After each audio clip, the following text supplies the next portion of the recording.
Welcome to another episode of CrossTalk. My name is Kevin Tocci, and I will be your host for the next 30 minutes. Well, it's technically 29 minutes and 30 seconds with credit roll. As you know, we use this particular program. It's an adventure and conversation with folks in the general communities that we serve, Whitman and Hanson, whether we talk about upcoming events, whether we talk about issues, interesting people, new businesses, you name it, we do it. Today we have a fantastic conversation with a gentleman who I feel fortunate and privileged to be a friend of his, but also kind of talk with him because he's a guy who has one head, but he wears so many different hats.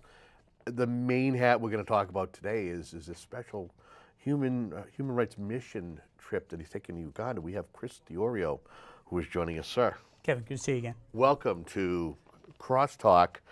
For folks who don't know who you are, tell us a little bit about yourself. Well, as you said, my name is Christopher DiOrio. I'm an attorney with an office in Quincy. Been practicing here in Massachusetts for a better part of about 20 years now. Started out as a public defender in New York City. That's where I made my bones, not the way you'd normally make your bones, but so be it. But that's where I learned my trade. But came up here to Massachusetts in 1997, been here ever since. Been a Whitman resident for going on 7 years now, after marrying my wife, who lives here in town. Interesting, I represented her when she bought the house. She was a first-time home buyer, longtime friend, hadn't any involvement with her romantically or otherwise, and she needed an attorney.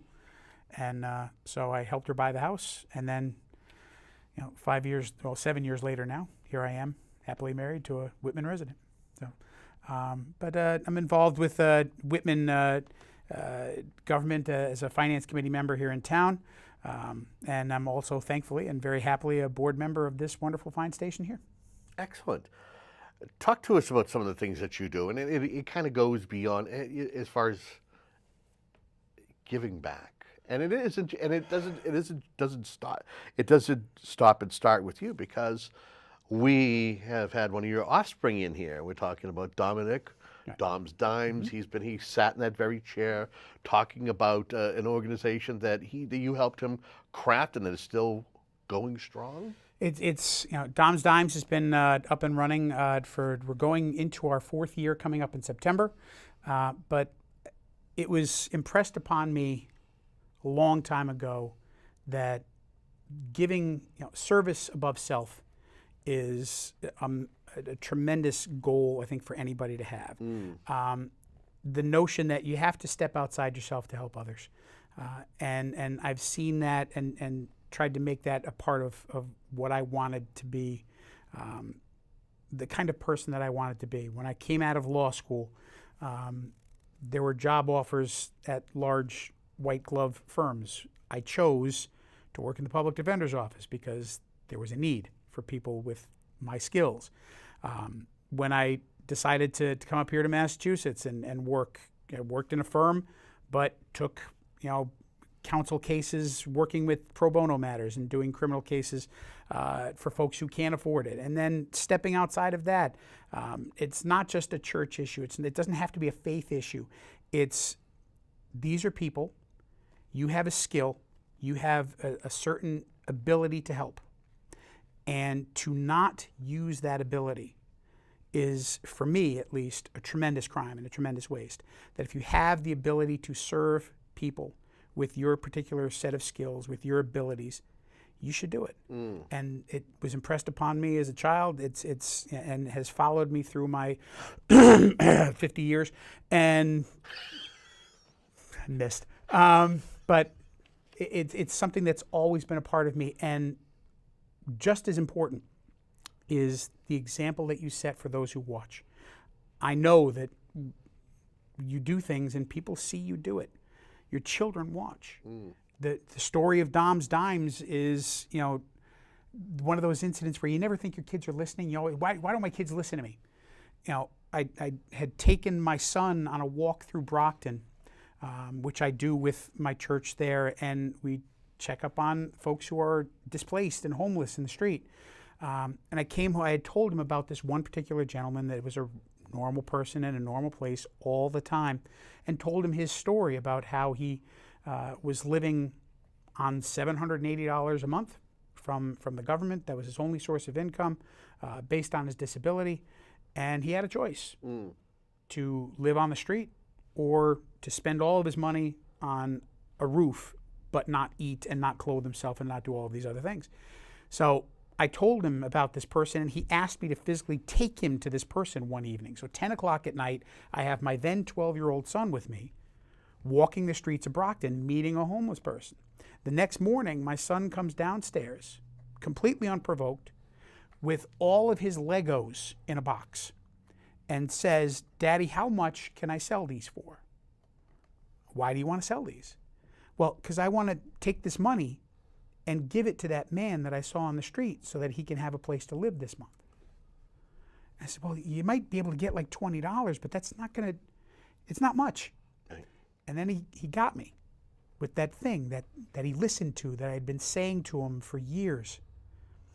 "You know, Daddy, you always said that if you have one dime, you don't have a whole lot, but if you stack up 1,000, you can do a whole lot of damage. Let's start stacking up dimes. Let's do that. We can call it like Dom's Dimes or something." And now that 12-year-old energy is going, and it's contagious. I'm like, why can't I do that? The greatest question a kid can ever ask. Why can't I? Why not? Too many parents and too many adults will squelch that why not. Why not? There's no reason why not. Right. Let's do it. Within 48 hours, we'd set up a nonprofit corporation with the Commonwealth.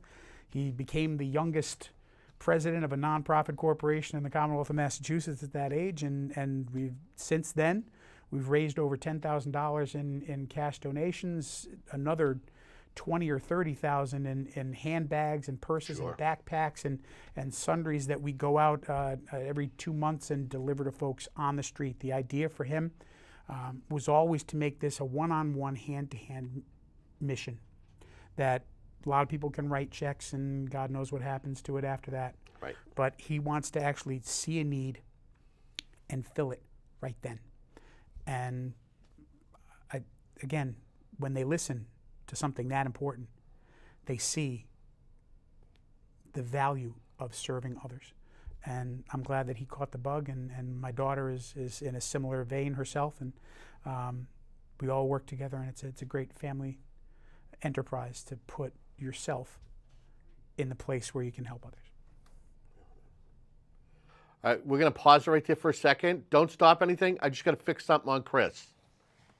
Nope. Oh, the taping. Okay. Came off. Oh, yes. All right, so just you're still rolling, right? Yeah, I lost time code though. Don't worry about it.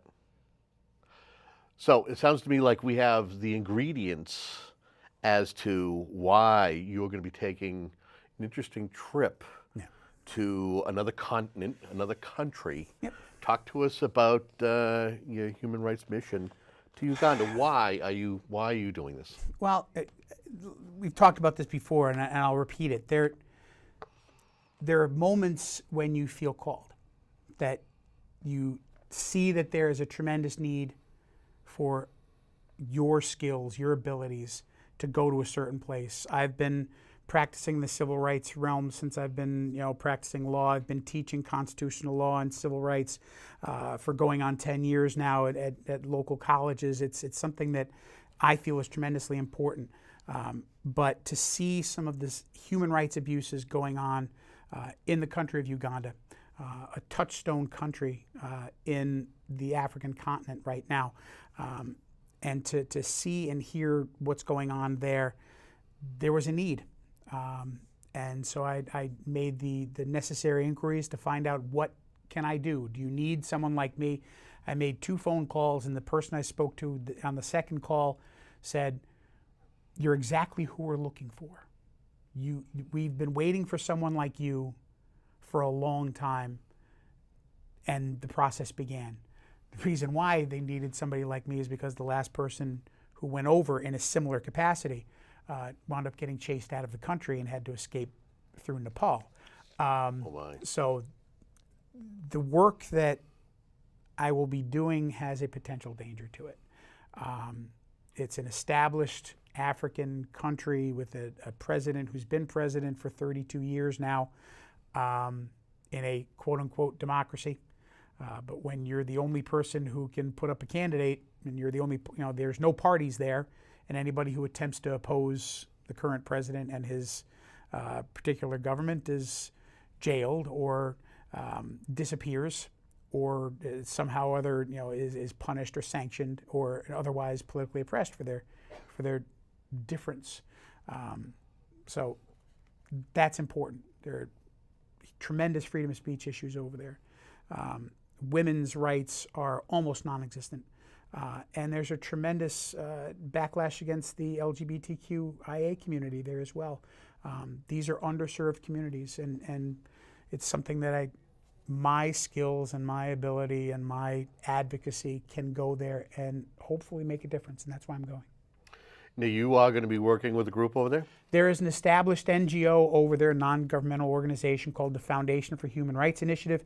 The person who's running it has been running it for a long period of time. It started in 1993. So they are a sanctioned government organization, but they are highly scrutinized. And if they run afoul of what their controlled mission might be, that's when problems are created. The gentleman who's running it is the United Nations Director for African Democracies. So he has people watching him, and there are people who take care of his people. He has some clout. He does. If he's one of those folks that if something were to happen to him or his, Questions would be asked. questions are raised. So it's an organization that is established over there, but they need advocates, and that's what I hope to do.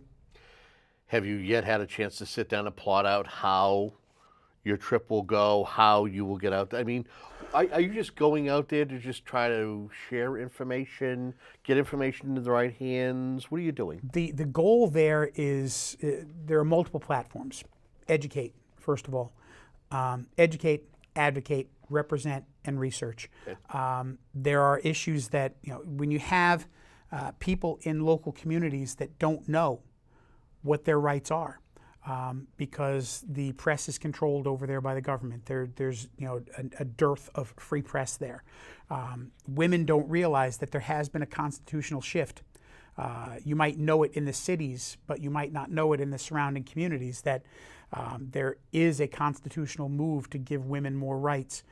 Currently, right now, they have what's called bride price, where a woman can be purchased for marriage as young as 5 years old, sold to another person, and she has no control over who it is that she marries. If you're involved in any kind of sexual assault, in order to prove that in court, 4 male witnesses need to testify on your behalf. It's almost impossible to prove in a criminal court over there.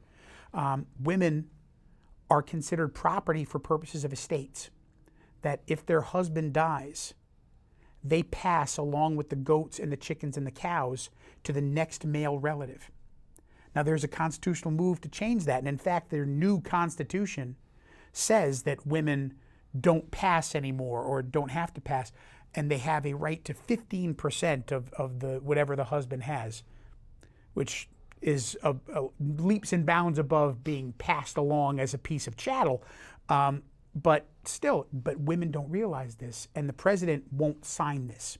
So part of this is advocacy and education, to let these people know that these rights are available to them, but they need to push for them. And then that brings the advocacy part in, that you have to be able to go in and support and stand with people who need that support, as far as reaching out and grabbing these rights. It's not a Ugandan rights mission. It is a human rights mission. Yep. And anyone who is living and breathing as a human being has these rights. It's not just what we have in our Declaration of Independence. Life, liberty, and the pursuit of happiness is not just for Americans. This is a sentiment that passes throughout the world, and too many people in too many countries either don't know or don't have the ability to fight for those 3 things, among others. And so that's really what I want as part of my mission to do. You leave when, and how long are you there, and what are you hoping to achieve while there? I leave on September 14th, which is, I have a busy day on the 14th. On the 14th, I'm going to be in court with somebody, and then leaving the courthouse, coming home, the bags will already be packed by then. Put your Superman costume on. I'd fly. take one suit off, and I get on a plane. I'm going to be flying over to laying over in Qatar. It's a 14-hour flight from Boston to Qatar in the Middle East. Laying over there for 12 hours, and then getting up in the morning and flying the rest of the way from Qatar to Entebbe Airport, and staying there for 43 days, returning at the end of October, and same route back. But I'm there's fear. It wouldn't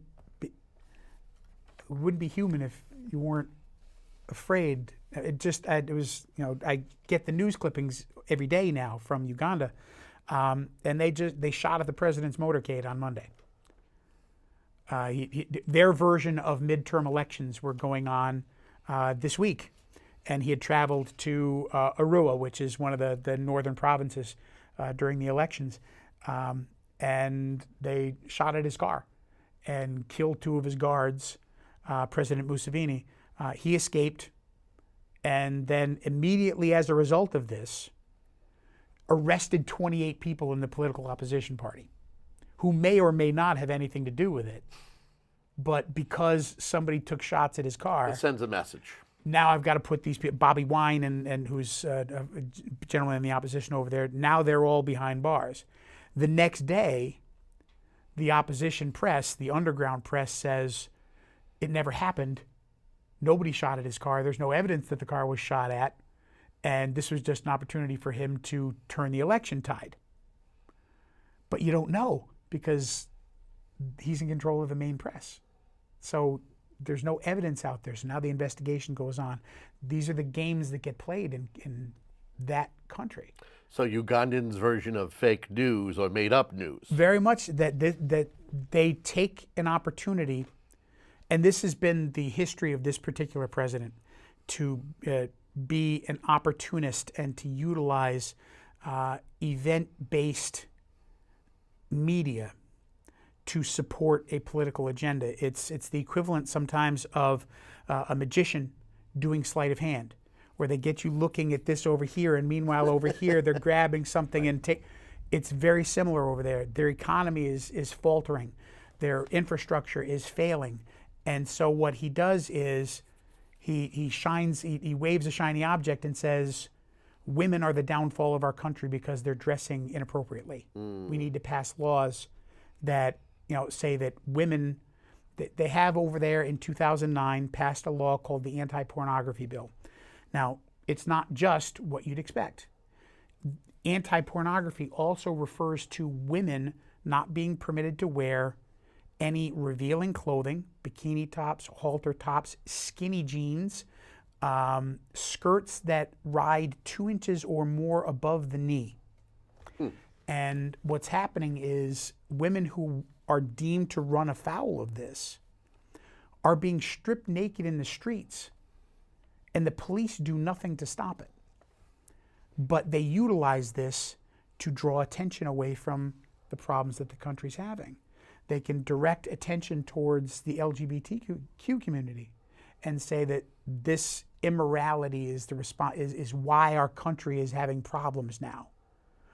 A familiar sentiment if you listen to what's going on here, that there's a degree of misdirection. And that's happening over there to the point where they pass what is colloquially referred to as the Kill the Gays bill, where if you are discovered to be an out LGBTQIA person, you can be incarcerated and punishment all the way up to capital punishment. Goodness. These people need help, and they need people like me that are willing to stand in the way of the bullets. One of the privileges of being your friend and being somebody who I'm allowed to kind of see some of the things that you post on your social media platforms are your thoughts. And a lot of times you'll post some real thought-provoking things. One of the latest things that you actually shared was somebody had basically, my understanding is I don't know if they asked you this or if it was something that it was asked of, or it was a message sent to you about buying your way. Why are you doing this? Are you trying to buy your way into heaven? it came up in conversation. People, there's a cynical nature to people where they'll look at someone who is trying to do something to benefit others, and they're looking for a motivation. Why? It can't simply be that people need help. And so I've gotten multiple messages, and people have come up to me and stood in front of me and say, well, quite the hero complex. I mean, you always seem to be throwing yourself into things like that. Or, that's a great way to buy your way into heaven. Ha, ha, ha. And it comes out as joking. But within all of that, there's a little, it gives you a sense as to what would cause someone to say that. So there's that. I'm sure there's that out there, and it's been said to me. But this is not. It's not about being a hero. Why does a person who sees a need and has an ability, they don't have to be a hero. It's just being human. It's what we should all be trying to do. My job as a teacher, my job as an advocate, my job as an educator at all times is to turn on one light for one person, to let one person know what their rights are, to let one person see something from a different set of eyes and to question their previous perspective on the world. That's the idea. To look over at a client and to see them in their hour of need and to get them through it, to take their hand, and if I need to wear a velvet glove, do it. If I need to carry a hammer, I'm going to do that. But all of this is one thing. Help that person right now with the ability that you have. And that's all there is to it. And far too many people don't do that these days. It's not playing God. It's not a hero complex. I'm not trying to buy my way into heaven. Nobody can. It's what one person can do to help, hopefully, one person and maybe more. To set an example, because my kids are watching. And other people are watching. And maybe you do for one, and that person sees it, and it goes down to two other people, and so on, and before long you got a movement. And again, you're the same guy who brings his youngest out into the rain to dance. Oh, of course. It's it's those little treasures. If folks don't know you just from watching on TV, these are the little gems that you share with the world. It's letting people see what life is like.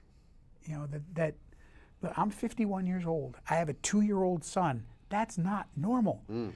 And so I'm getting a chance to live my life all over again with him. And so somebody's got to get out there and teach him that it's fun to jump in puddles and dance in the rain.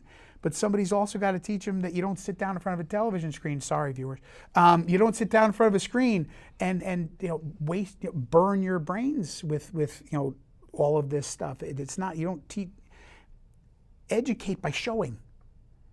There's sponges, and it's not just the 2-year-old, it's my 15-year-old in the other room, it's my 17-year-old at home, that if you show them by doing and not just by saying, at some point they see that and then do that themselves. Right. And if I can put that out into social media and let other folks see that, then maybe they take that to themselves and say, let's go play in a puddle. Not too many people try, it's interesting you say that, because you should be a good example to your children. Yeah, you should be. And people feel like they should be, well, I take care of my kids. Not enough. You're kind of supposed to. That's the job. But there's so much more than that. Right. Life is layers. One of my favorite characters in the animated film, Shrek, talks about what ogres are like onions. They have layers. That's right. Right? But parfaits have layers too, and those are pretty sweet. So let's enjoy the layers. Each one has texture and difference and taste, and you want to experience all of it right down to the bottom of the glass. And that's why you do it. Oh my God, that's like a great segue, because you actually have a couple of fundraisers. You got a GoFundMe site going on. Yes. You also have a fundraiser with a pig. Well, absolutely. My Pig pickin'. Pig Pickin', Dale Bishop's Pig Pickin' is a tremendous caterer. He's been up and running for over 25 years now. He's based in Norton, but he travels all over the Eastern Seaboard. Multiple award-winning barbecue, Carolina style, that with the vinegar and the spices as opposed to the saucy stuff. But Dale Bishop Pig Pickin' is going to be providing the food for this. It's a Pig Pickin' barbecue fundraiser to end the summer. We're going to have it on September 8th here in Whitman. And there's an Eventbrite. If you go looking for my mission page, you'll find the information for that. But we've got music from Gent Events. They're going to come out. We've got a couple of live bands coming out as well. It's going to be a heck of a good time from 3 p.m. to 8 p.m. And we hope folks come out. It's $30 for all you can eat and all you can listen and all just come on out and have a great time. I touched upon in regards to buying your way into heaven, but during your explanation, you also talk about how someone just shows up on your doorstep with a very generous donation. How do you again, as we sit here and talk, one of the things that you in some of the literature that I have here, you're like, I despise asking for money, but when somebody shows up and goes, you don't have enough, you need this. Throughout all of this, I question. Like I said, it's you're gonna have fears. You're gonna be afraid of certain things. You don't know. I'm walking into the unknown here. Human nature. And you have a sense, but when folks are asking you why you're doing it, don't you realize you've got a wife and kids? What are you putting yourself in the mouth of the lion for? And you sit at night and you wonder, what am I getting myself into here? You're on your knees in the garden. Am I doing the right thing here? And is this the right mission? Is this the right mission? And from out of nowhere, someone who had been following on Facebook and following all of this social media about this appears, knocks on my door, and says, I've been watching what's going on, and I wanted to give you this because I know what you've asked for as far as your Facebook mission and what you're looking for, but you are underselling what you need. I know you need more. Take this money because people are watching. And the example that you're setting by doing what you're doing is so tremendously powerful. It's not just where you're going and what you're doing for the people where you're going. It's the notion that things like this need to be lifted up. And I will not lie. I broke down into tears. My wife wondered what the heck had happened when the person left, and I was standing in my kitchen just in the throes of racking sobs, and she thought somebody had told me somebody died. And I told her what happened, and she's like, and my wife said, do you realize, do you get it now? That all of the self-deprecation, that all of the questioning, do you understand? It's being answered. That it is important, and that this call is being answered by the right person because people are standing behind you. Right, and not just your children are watching, but others are watching. We got less than 2 minutes left here. And before you give your information regarding your GoFundMe page, I think this should be part one of part two. I think part two should be the return of Chris DiOrio, Christopher DiOrio. I am sure to have plenty of stories when I come back. Okay. I'm going to be posting regularly on social media about this and putting up a video posts and things as I go through my time. So people can take a look and watch what's going on. And it's truly a mission, but it's not a mission in the normal sense, and I hope that God follows me, but it's important. And if folks want to, you have a GoFundMe page, right? I do. I have a GoFundMe page. If you look up Chris's Ugandan mission, human rights mission, you'll find it. You can actually Google Chris DiOrio. It just popped right up on the screen. There it is. Chris DiOrio's human rights mission to Uganda. It will come up on Google. On the Eventbrite for our Pig Pickin' Barbecue, you'll see that as well. But we're we're approaching our secondary goal. We reached our initial fundraising goal, so the trip will happen. But now we're just trying to add on, because the more we make, the more that I'm going to be able to do over there. Have something before we leave. I know that this is not something that normally happens with people bringing you gifts, but I wanted to make sure that you had your own mission shirt, very similar to. I will wear it with honor. Thank you very much. Wear it proudly. And I ask you out there, thank you so much. I ask you out there to look what this man is doing and follow him as to what he does. Donate. And remember that there are people who do good out there in the world, right here, living in your backyard. It's another episode of CrossTalk. Until next time.